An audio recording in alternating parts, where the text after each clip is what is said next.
Herriði, mér langar að tala eitt efni. Þetta var svo fyndið.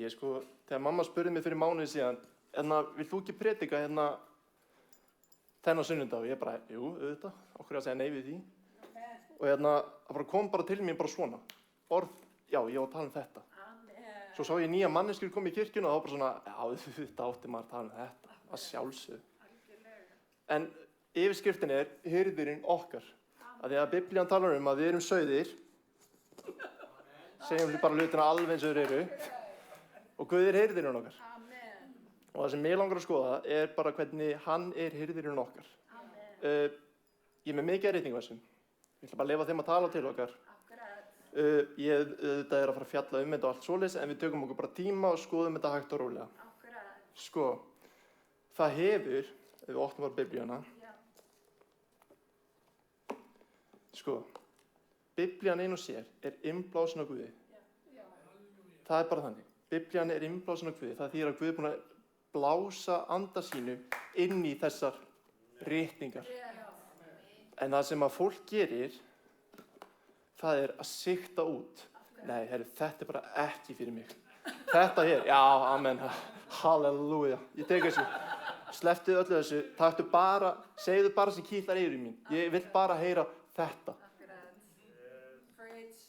Því miður, það bara gengur ekki upp. Sko, vandinn ef við ætlum að fara að horfa á hirðirinn okkar, einhvern veginn út frá þessum mannlegum augum eða mannlegum glerugum eitthvað svoleiðis, bara gengur það ekki upp. Af hverju alltaf þú að fara út í bæ að hitta einhvern náunga og að hann bara vera hirðirinn? Annarkvort mætur Jesú eins og Jesús eða ekki, eða bara slepptu því. Bara þannig, ég ekki að grínast, bara slepptu því. Fyndið bara eitthvað annað. Sko, mér datt í hug þegar ég var að semja þetta, þegar Jesús í Mattheusi 16. kafla, þá var hann að spyrja lærisins, hver segir mannssonurinn vera? Þetta eins og þegar ég hitta fólk út í bæ, hvern segir eiginlega Gunni Skeifinga eiginlega? Þannig að tala sig í þriðju persónu.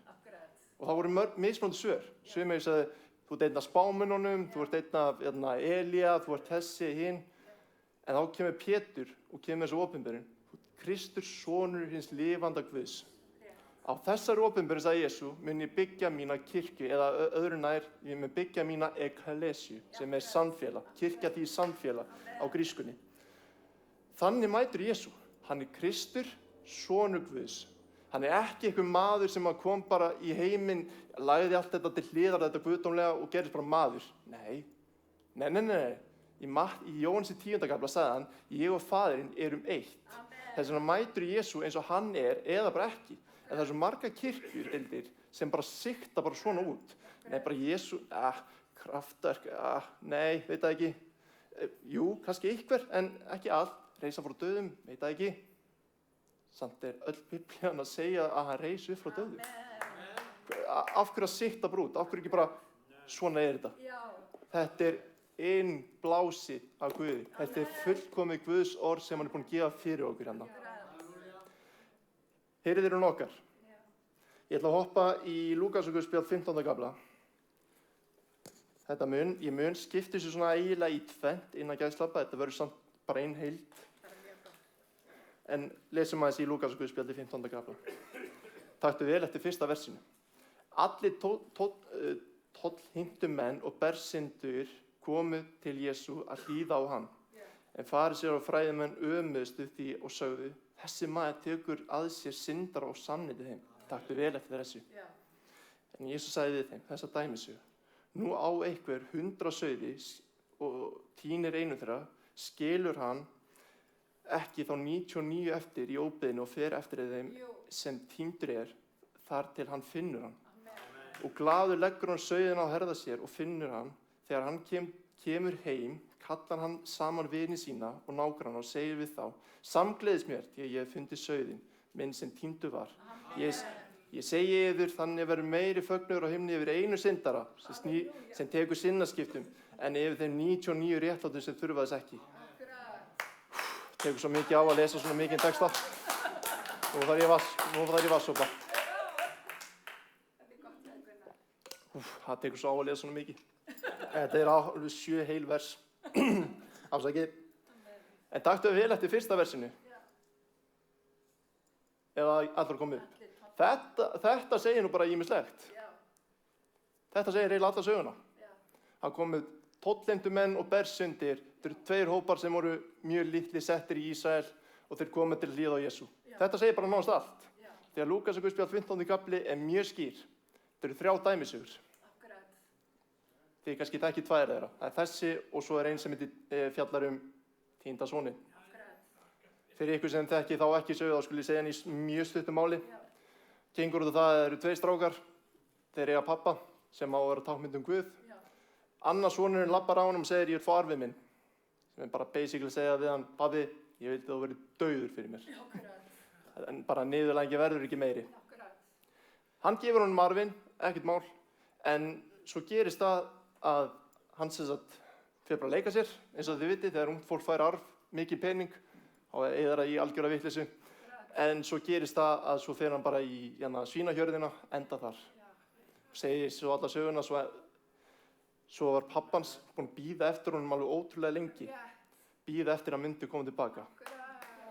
Þannig að reikningi segir okkur, hann fór daglega út til að leita þessum eina syni. Daglega.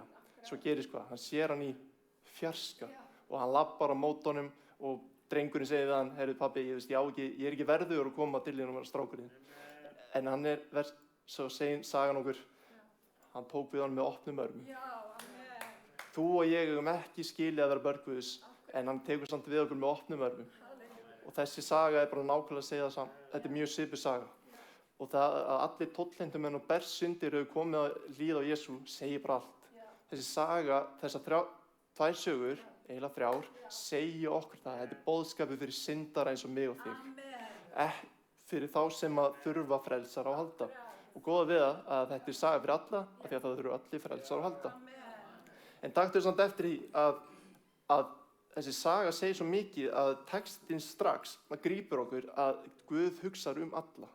Af því að þú sér það strax að það vantar 1 mann, eina mannesku, það er nú ekki mikið, en kemur strax að því að Guð vill að allir menn séu á sér til þess að fá frið. Og hann hugsar ekki bara einhvern ákveðinn hóp, heldur hann hugsar hvern og einasta. Það eru allir verðugir að koma til hans og fá fyrirgefningu syndanna.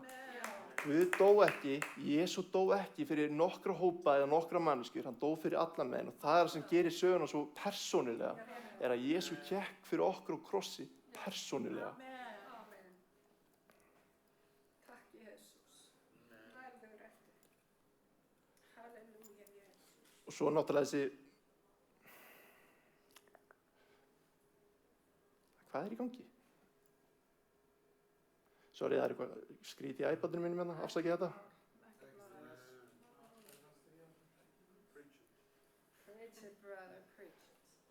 En náttúrulega þessi vers gefa okkur líka ákveðin skilaboð að það er miskunn. Að það er miskunn hjá Guði að leyfa okkur að koma til sín. Af því að við verðum bara að líta aðeins á staðreyndir að við vorum öll dauð vegna afbrota okkar sem við lifðum í áður en við mættum Jesú Kristi. Og það sem sagan gefur okkur er að það er Guð sem að leita að okkur. Það er ekki endilega við sem að leita hans, heldur en að hann sem finnur okkur á okkar stað.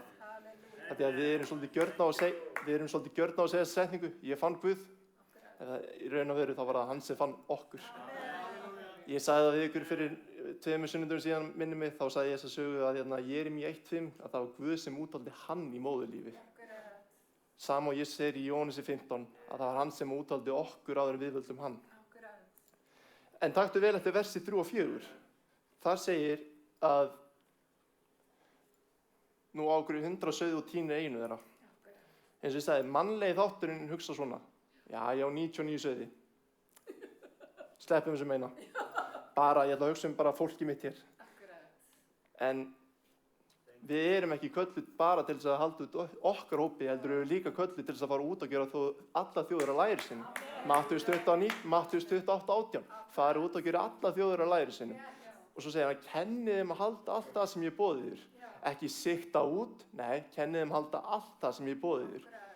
Ekki taka eitthvað part hér og þar, nei, taki alla biblíuna og lærum að hver Jesú Kristur er. En við viljum bara eins og hann er. Hann er fullkominn frelsari. Eins og ég sagði áðan, ef við ætlum að fara að taka út einhver hluti sem að kýtlar eyrun, þá gerum við Jesú Krist ekki að þessum fullkomna frelsara eins og hann ef þú ætlar bara að sikta bara út, hér og þar. En miskunn Guðs gerði það verkum að hann fór á eftir þessum eina og fann hann. Vers 57. Þá hér sjáum við bara einfaldlega bara góðar afleiðingar á því að finna þennan eina sauð. Að það var mikill fögnuður og segir að mikill fögnuður á himni yfir einu syndara.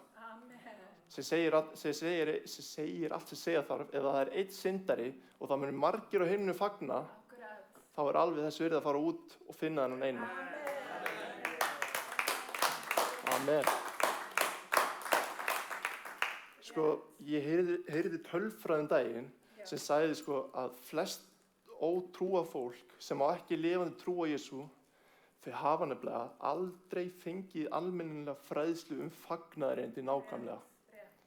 Þetta hreiðir svo hjarta mitt að heyra þessa setningu, af því að það er ábyggilega fólk þarna úti sem að öskra innra með sér, sem þráir að heyra fagnaðareindi Jesú, bara einfaldlega öskrar innra með sér. Og þá er spurningin, hvað getum við gert? Hvernig getum við náð fólkinu hérna hingað inn? Við erum kölluð til að gera lærisveina. Kirkjan hefur verið misgóð í því. En við getum alltaf gert betur. Af því að það er eins og segið, það er fólk úti sem vill heyra fagnaðareindi Jesú. Og það, þó við náum bara einum einstaklingi inn í kirkjuna, þá verður mikill fögnuður á himninum. Það verður ekki bara smá fögnuður, hellinga-fögnuður á himni. Sem segir okkur það að það er þess virði að fara út og segja öðrum fólki hvar veislan er að finna. Af því að trúin okkar er þannig, mér er gott útskýrt á þannig, að það er bara hlaðborð. Það er búið að gefa þér hlaðborð af mat sem Guð er búinn að gefa þér. Nú er bara þitt að koma að hlaðborðinu og borða. Þetta er ókeypis gjöf fyrir alla menn.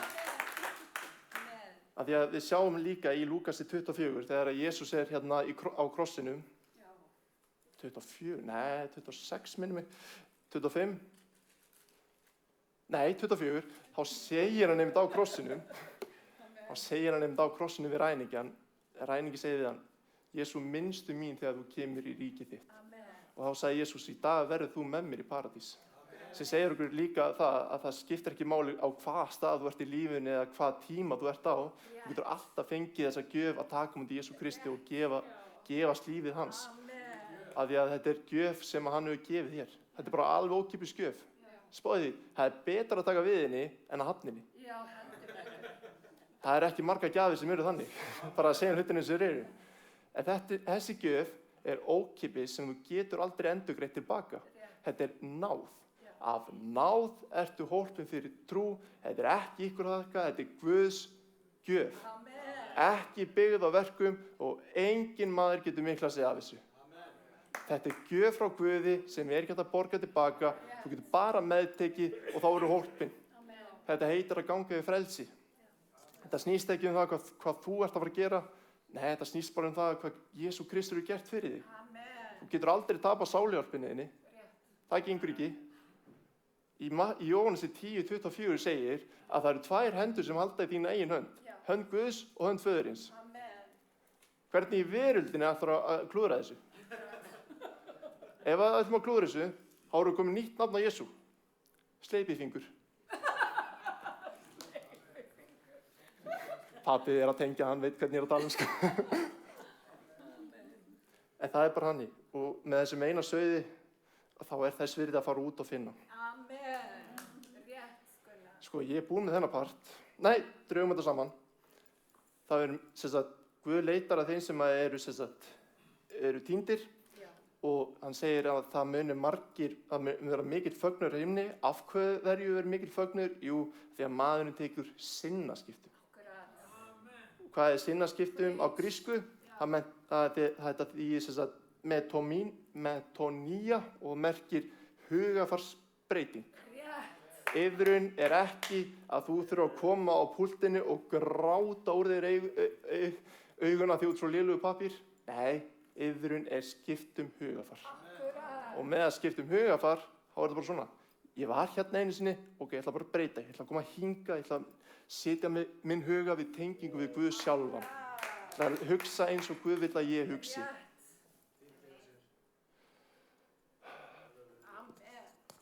Hvað, Gunnar, ertu bara búinn? Nei. Ég hef helling eftir. Ég var að fara aðeins í Psalm 23. Hoppum í fallegustu vers sem var að skrifa hafa verið í Biblíunni. Já, ég á nógan tíma eftir. Tökum okkur góðan tíma í þessi vers. Afsakið. Og jú, þetta að sjálfsögðu þetta Davíðssálmur. Drottinn minn hirðir, mig mun ekkert bresta. Á grænu grundum lætur hann mig hvílast, leiðir mig að vötnum þar sem ég má næðis njóta. Hann hressir sálu mína, leiðir mig rétta vegu fyrir sakir nafnsins. Þótt ég fari gegnum dimmandal, þá óttast ég ekki dýlt. Af hverju? Því að þú ert hjá mér. Sprotið þinn og stafur hugga mig. Þú býr með borð frammi fyrir fjendum mínum. Þú smyrð höfuð mitt með olíu og bikar minn barma fullur.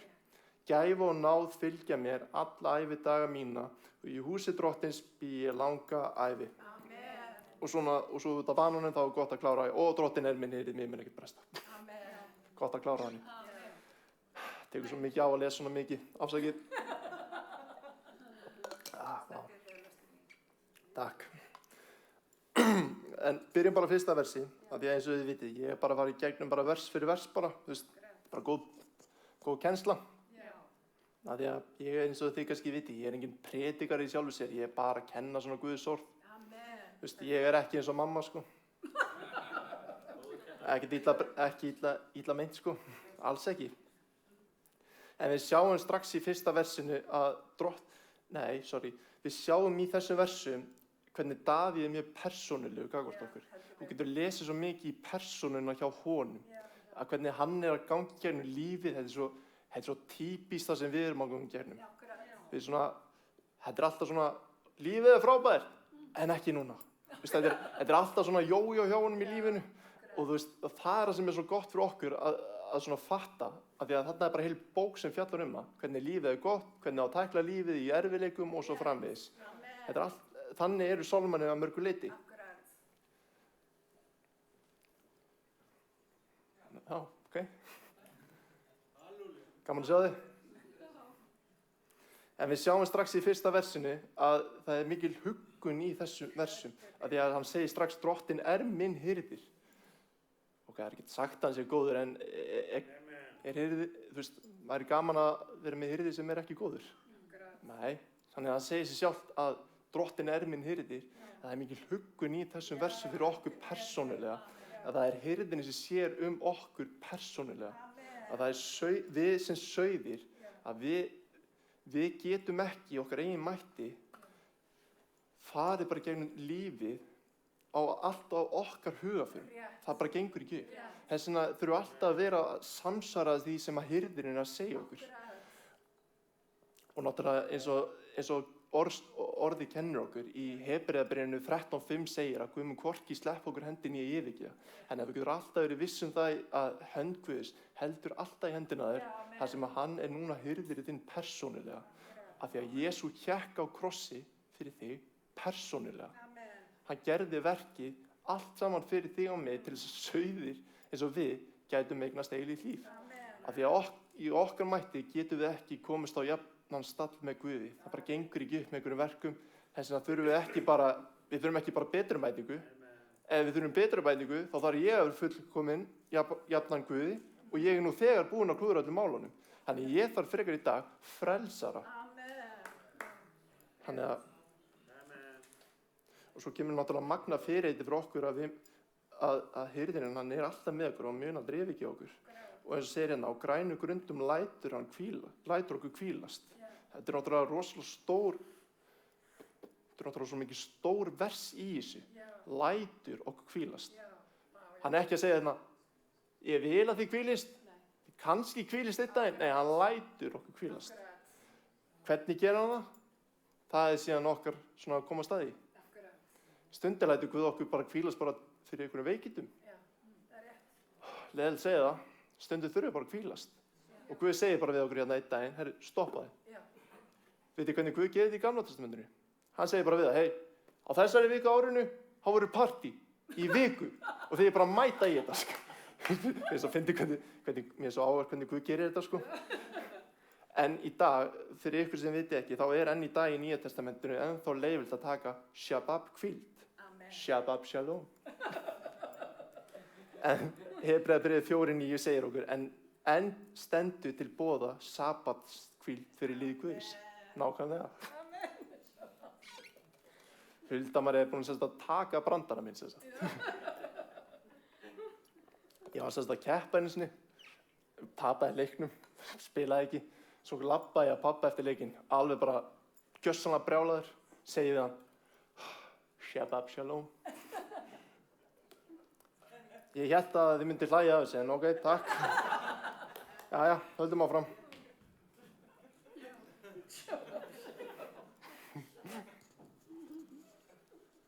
Og náttúrulega seinni hlutin í versinu segir, leiði mig að vötnum þar sem ég má næðis njóta. Guð leiðir þig á stað þar sem þú getur slakað á, þegar þú þarft þess að halda. Guð er ekki að þvinga neinn, Guð þvingar þessu fram ef þú ert ekki að líða. Jú, það gerist. En þess vegna skiptir frekar máli að í staðinn að komast hjá því að við látum bara Guð gera þetta fyrir okkur, í staðinn þá er betra bara fyrir okkur að finna okkur ró og stað og næði þar sem við getum bara slakað á. Þess vegna líka er hægt að horfa á þessi vers sem er svona prinsipúl atriði fyrir okkar trúarlíf. Þetta eru svona verklegi hluti sem Guð lætur okkur gera í raun og veru, sko. Og hressi sálu mína og leiði mig rétta vegu fyrir sakir nafnsins. Þetta vers er mjög svona viðhorf Davíðs fyrir lífinu. Að það er Davíð sjálf sem treysti Guði yfir öllum kringumstæðum. Að það er Guð sjálfur sem hressi sálu mína. Það er ekki einhverjir mannlegi þættir hérna utanfrá eitthvað svoleiðis sem hressi sálu mína. Að við enn og aftur, eins og ég sagði upp að við ætlum að taka bara hluta af það sem að Jesús sjálfur kendi, hann er hirðurinn okkar. Ef við ætlum bara að taka eitthvað svona frá, hvernig á það að hressa sálu mína? Ef að hirðurinn sjálfur er ekki fullkominn og það sem ég er ekki heldur fullkominn, þá er lífið bara svakalega erfitt. Þess vegna aftur, Jesús sjálfur er fullkominn, að það er hann sem á að hressa sálu mína, en það er ekki fólkið hér utanfrá. Sumir gera þetta kannski með hjónabönd. Maki minn, hann fullkomnar mig. Nei, því miður. Ég bara segja það þig. Það er kannski pabbi sem fullkomnar mömmu. Segi bara svona. Nei. Pabbi er flottur samt. Hann veit það, sko. En hugarfar Davíðs gerði það að verkum að hann fór alltaf í gegnum kringumstæður vitandi þess að Guð var alltaf hjá honum. Að það var Guð sem var með honum í öllum kringumstæðum. Við lesum Davíð í Samúelsbókinni, við erum að lesa hann núna.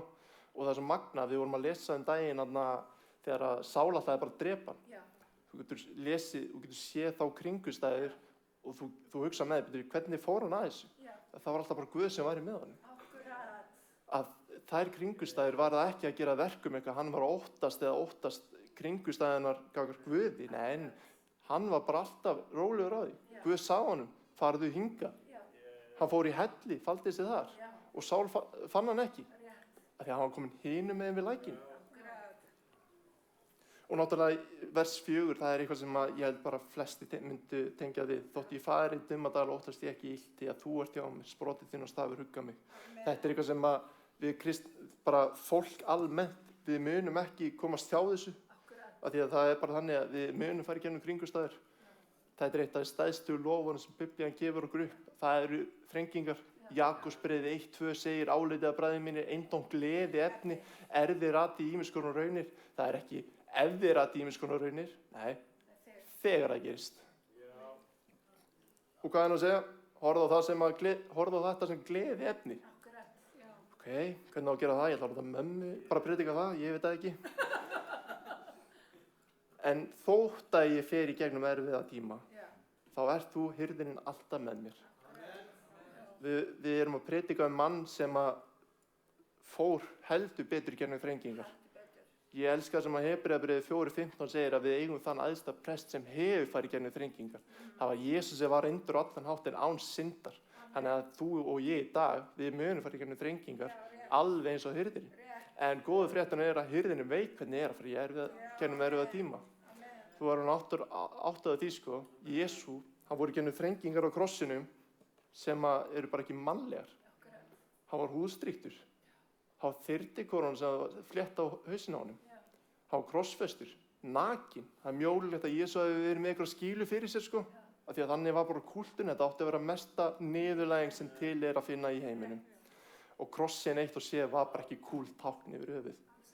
Krossin var gerður upprunalega á Rómverjum til þess að niðurlega deyjandi fólk. Að deyja á krossi tekur næst í heilan sólarhring. Þú getur reynda átt á kvölinni að vera á krossi í 24 klukkutíma. Og á endanum þá bara verður svo mikil þrýstingur í hjarta að þú deyrð. Bara, þú hættir líka að anda, sko. En þarna, Jesús sjálfur, hann sagði, megi þinn vilji drottinn koma fram. Hann vissi að pabbi sinn, Guð faðirinn, væri alltaf með honum gegnum kringumstæðurnar. Og hann var alltaf með það traust. Guð, taktu þennan kærleika frá mér eða það er þinn vilji, sagði hann. Kærleika, akkurat. Og náttúrulega, eins og Páll segir hérna í Rómverjabréfinu 8:18, ég álít svo að þjáningar þessa tíma séu ekki neitt í samanburði við þá dýrð sem á mun opinberast. Spáði því. Þú er átt að þessu. Þessi tími hér á jörðu, þessar þrengingar þessa jörðu, þetta verður ekkert í samanburði við dýrðina þú ferð inn í eilífðina. Ekki neitt. Það verður ekki nálægt í, sko. Og fyrir utan það, þá er þetta eini tímapunkturinn í allri eilífðinni þar sem við höfum tækifæri á að lofa Guð í dalnum þegar lífið er erfitt. Við vorum að syngja á hann. I praise you on the valley and I praise you on the mountain. Það er ótrúlega auðvelt að syngja þetta. En hvað ef þegar lífið verður erfitt? Spælingar. En í gegnum þessar þjáningar á jörðinni, þegar dýrðin mun opinberast á himnum, þá munum við hugsa tilbaka, vá, þetta er bara ekkert á við þá dýrð sem er hér í himninum, sko. Ekki nálægt í. Þannig að þó þú fari í gegnum kringumstæður hér á jörðu, þá getur þú bara beðið eftir í væntingu að þú munt opinberast í dýrðinni, einn daginn. Því að einn daginn þá eigum við öll eftir að standa frammi fyrir Guði og þá munu þær hendur sem voru negldar á kross þerra burt öll okkar tár og við verðum með honum að eilífu. Þá munum við líta til augliti hans, hann sem elskaði okkur. Og ef það er ykkur vaðið það hvort að Guð elski sig, þá er bara benda þér á að hékk allar blóðu kross á Gólgata verið 2000 árum síðan. Það sem hann tók á sig allan þann dóm sem að þú og ég áttu skilja að taka en hann tók hann á sig. Til þess að þú og ég, sauðinir, getum fengið eilíft líf. Og svo segir hann sjálfur í versi 5, að því að nú hér breytist aðeins textin í versi 4 og 5, að Guð sjálfur býður okkur borð frammi fyrir fjendunum okkar. Hérna breytist aðeins textin og verður meira persónulegu gagnvart Guði. Að það er Guð sjálfur sem býður þér að setjast borð frammi fyrir fjendunum. Í versinu á undan þótti ég farin dimman dag óttast ekkert illt því að þú ert hjá mér. Heldur Davíð að segja Guð, þú ert með mér þegar ég mæti óvinum mínum. Að það er Guð sjálfur sem er með okkur í þessu. Það er ekki hérna að þú ert að fara í þínum eigin mætti, þín styrkjanda móti óvinninum. Að því að ef þú ætlar að gera það, þá bara gangi ég vel. Ólulegt að þú vinnir. En þegar Guð er með þér, þá er enginn á móti þér. Rómverjabréf byrja 8:30. Ef Guð er með okkur, hver er á móti okkur? Hér er bara Davíð að gefa Guði einfaldlega dýrðina. Þótt að ég fer í gegnum dimma dag, þá er ég ekki óttast neitt.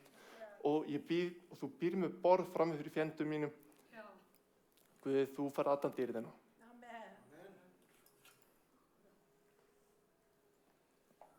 Og svo segir hann líka hérna, bikar minn er barma fullur. Þetta er ekki rétt þýðing, af því að þegar þú lest hebreískuna og lest hérna ensku þýðinguna á Biblíunni, þá er þetta bikar flæðir yfir.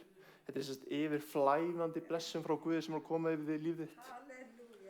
Og eins og Páll segir í Efesus 1:3, Drottinn sem er blessað okkur með allri andlegri blessun heiminsins. Hann er blessað með allri blessun sem er andleg í heiminum.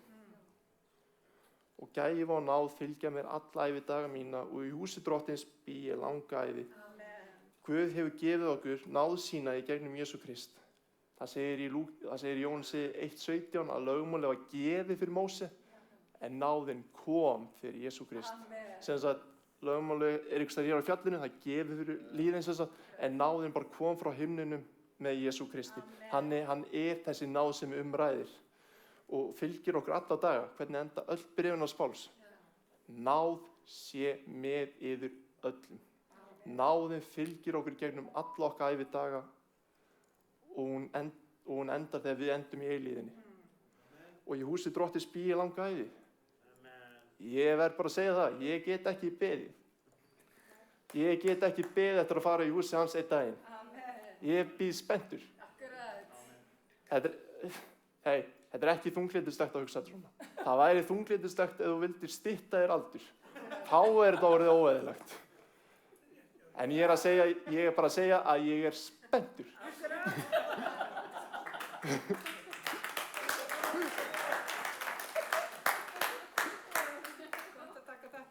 Já.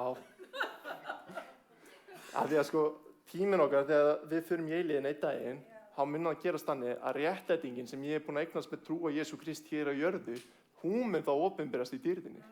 Þá mun Guð horfa á anda minn og sjá, hann er innsiglaður. Þess vegna fæ ég að fara inn í dýrðina með honum. Þessi tími okkar á jörðinni er eini tíminn til þess að taka þess ákvörðun. Af því að eftir það, þá verður ekki aftur snúið. Það verður ekki aftur snúið. Það er miklu betra að beygja nafn sitt, beygja nýjan sín fyrir Jesú Kristi hér á jörðu, af því að svo muntu fá ávöxt með það inn í eilíðina.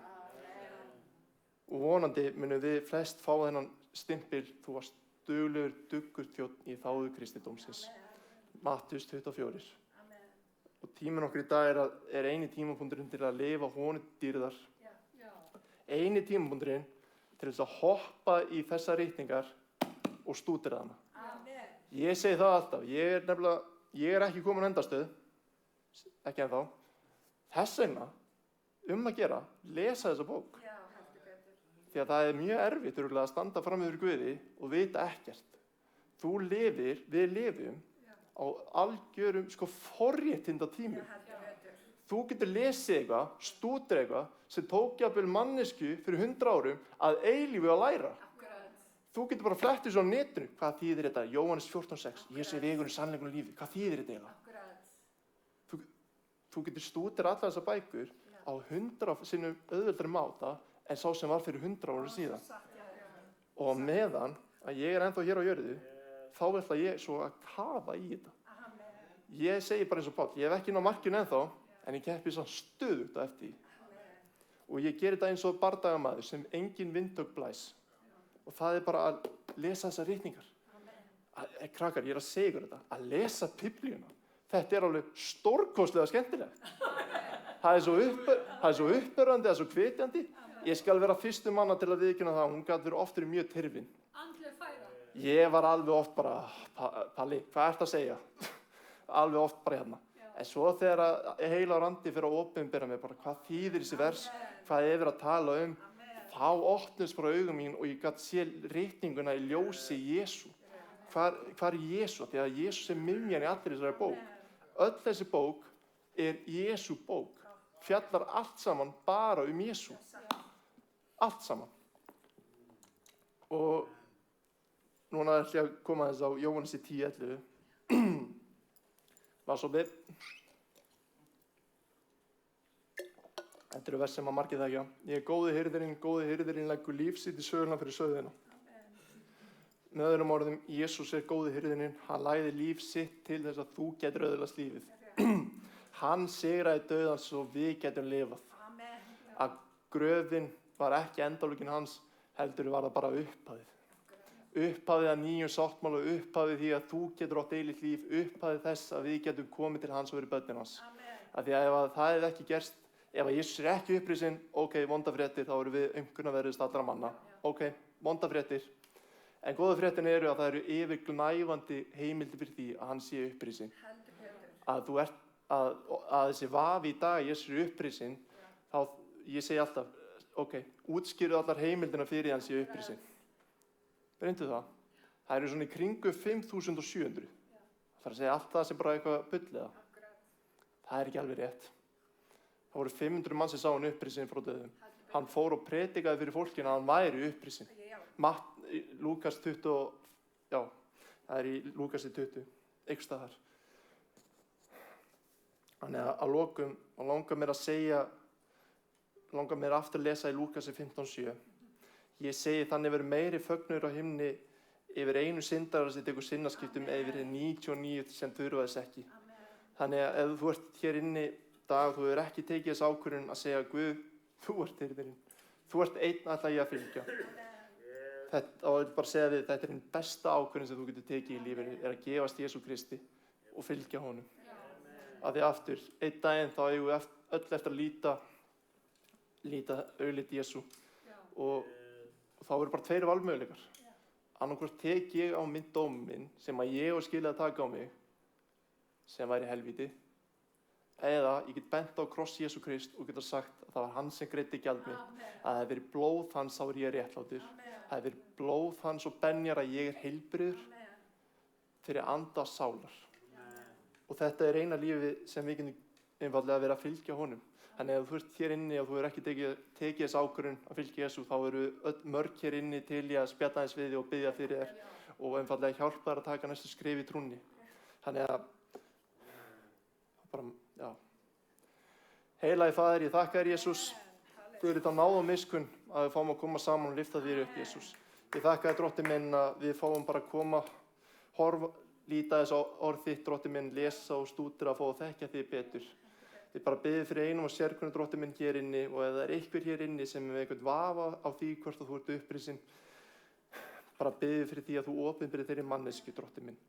Biðjum fyrir því, Jesús, að þú gefur okkur opinbera skilning á fagnaðarindinu.